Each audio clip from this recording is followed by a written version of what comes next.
students, I hope you guys are doing great. So NMAT exam is going to start from the first week of October. So अगर आप देखोगे, there's roughly around 15-20 days left, okay, for this exam now.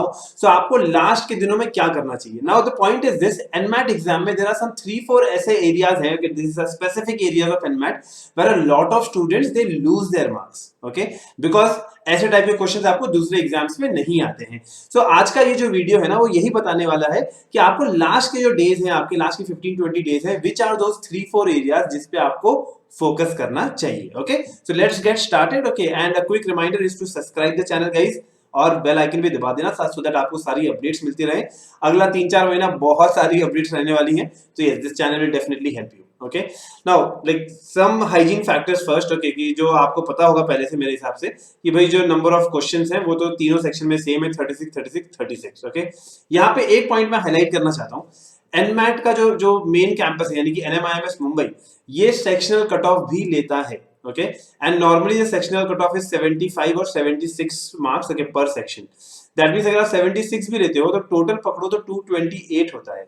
Okay, now normally people say that the cutoff is 235 or 240 something, but 232 पे भी last year calls आई है main campus से, because the student has cleared all the 3 sectional cutoff. आपको 240 आया लेकिन आपने कोई एक sectional cutoff clear नहीं किया है, okay, you will not get a call. Okay, so ये चीज समझ के चलो.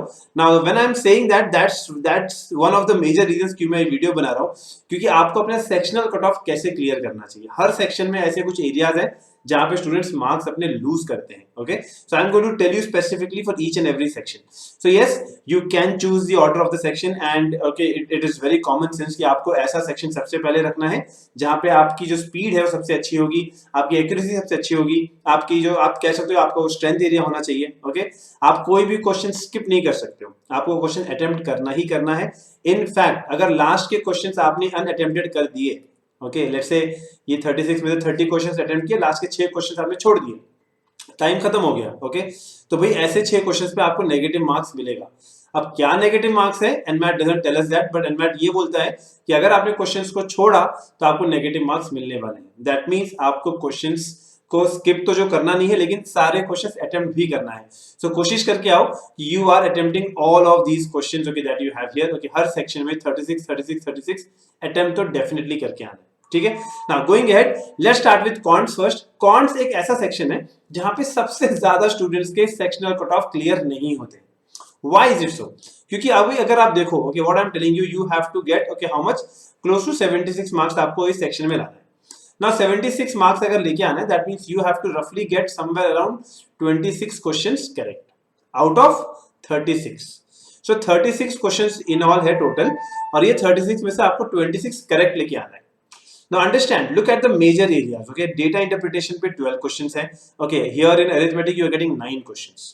So total 22 questions तो आपको ये सिर्फ 2 areas पे आ रहे हैं. Okay, 22-21 questions आप पकड़ो, okay, जो आपको यहाँ पे आने वाले हैं.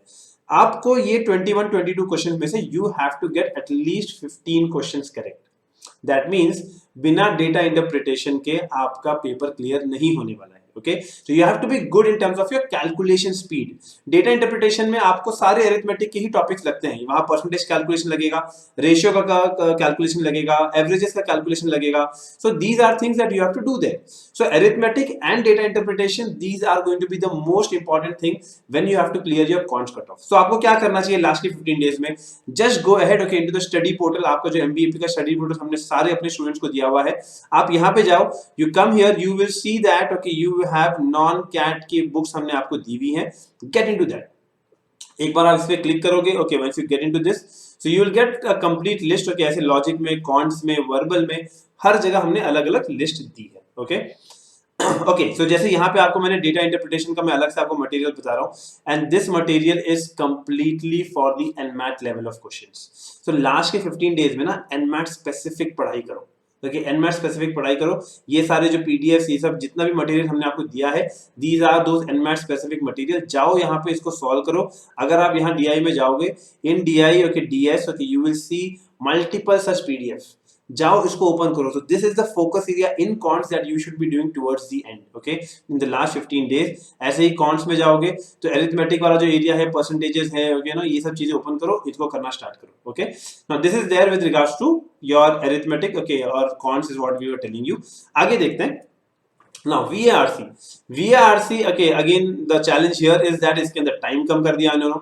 36 क्वेश्चंस है but the time is very less. Okay, now अगर आपको यहाँ पे क्वेश्चंस करना है, यानी कि अगर आपको again 26 क्वेश्चंस करेक्ट करना है, you know that okay the non RC questions में सबसे ज्यादा जो आ रहा है वो है fill in the blank which is on grammar and vocabulary. Grammar पे नॉर्मली ये ईडियम रिलेटेड होते हैं, या आप कह सकते हो कि यू नो फ्रेजेस रिलेटेड भी आते हैं, वोकैबुलरी रिलेटेड आते हैं. तो यू शुड नो एनमैट में किस टाइप की ईडियम्स, किस टाइप के फ्रेजेस, किस टाइप के वोकैबुलरी वर्ड्स यूज होते हैं. And again come back to the material okay that we have given you here. अगर आप यहाँ पे वर्बल में जाओगे, you will see we have given you a 500 का word list, okay, which is separately given to you. Okay, यहाँ पे आपको वोकैब की एनालॉजी अलग से दी है. ओके, एनमैट स्नैप की जो है ईडियम जो फ्रेजेस पूछे जाते हैं उसकी हमने अलग से दिया है. एनमैट स्नैप के हाई फ्रीक्वेंसी वर्ड्स अलग से दिए हैं. So these are the materials that you are supposed to focus on. Okay, अगर आप यहाँ पे देखोगे, okay, this is the idiom phrases. Okay, come down here, you have a complete list. ऐसे आपको पूरी लिस्ट मिलेगी. I mean, I don't know exact number, but अच्छा खासा यहाँ पे दिया हुआ है. Okay, so यहाँ से आपको idiom phrases मिल जाएंगे. Okay, यहाँ पे आप जाओ. Okay, this is where you see the high frequency words. Okay, so these are the vocabulary words. Last की 15 डेज पे एनमैट स्पेसिफिक पढ़ाई करने की बहुत जरूरत है अगर आप एनमैट दे रहे हो. Okay, going back. Okay, here Now we are coming to LR. LR में you see one thing कि 18 questions तो आपको LR आ रहे हैं, ठीक है. Okay, sorry about the sore throat. Okay, और यहाँ पे आपको 18 questions आ रहे हैं which is on critical reasoning. The problem here is this कि बच्चों ने क्रिटिकल रीजनिंग की बहुत ज्यादा प्रैक्टिस नहीं करी होती, क्योंकि कैट में क्रिटिकल रीजनिंग के अलग से क्वेश्चंस नहीं आ रहे होते हैं. Again that's why I am telling you, go back, यहाँ पे जाओ. आपको हमारे मटेरियल मिला हुआ है एनमैट के 100 मोस्ट क्रिटिकल रीजनिंग क्वेश्चन जो इंपॉर्टेंट है, और ये सब यहाँ पे आपको हमने अपडेट करके रखा है. All the questions are there, detail solution is also there. Last 15 days work on this guys. Okay, ये तरीके के क्वेश्चन को सॉल्व करो, अपने डाउट्स क्लियर करो, सो दैट ज्यादा से ज्यादा अगर एनमैट स्पेसिफिक मटेरियल आपने लास्ट के 15 डेज में किया है, that is going to help you and be a very very game changer. Okay, तो यहाँ पे आप देख लो. Okay, almost 18 questions is critical reasoning, 18 questions is going to be here. Okay, यहाँ पे नंबर बेस्ड पजल है, नंबर मैट्रिक्स है, यानी कि 4 क्वेश्चन तो नंबर सीरीज रिलेटेड आ रहा है.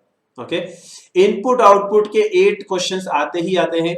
ये आपको प्रैक्टिस करना बहुत जरूरी है towards the end. Okay, puzzles का एक सेट आएगा, this can be arrangement based puzzle, mostly ये अरेंजमेंट बेस्ड पजल आता है. सो input output, arrangement based puzzle, number series. Okay, ये ऐसे एरियाज हैं जो आपको करना चाहिए, फोकस करना चाहिए towards the last 15 days. And critical reasoning के 100 क्वेश्चंस का जो हमने सेट दिया है वो आपको डेफिनेटली सॉल्व करके जाना चाहिए. Okay, so these are the areas. Okay, और अगर आप देखोगे the cut off as I said, okay, ये 235 से 250 बोला गया है. क्यों बोला गया है? क्योंकि लोग सेक्शनल कट ऑफ में ऑब्वियसली थोड़ा ज्यादा लेके आ जाते हैं कहीं कहीं, तो उनका 235 तक आ जाता है, वरना 228 is the minimum. But yes, normally people get 230 plus only, okay, where they clear the sectional cutoff. Remember this, Mumbai के लिए आपको sectional cutoff of 76 क्लियर करना बहुत जरूरी है. Without that you will not get a call. अगर आपको 250 भी आता है लेकिन sectional cutoff क्लियर नहीं किया, आपको मुंबई कैंपस से कॉल नहीं आएगी.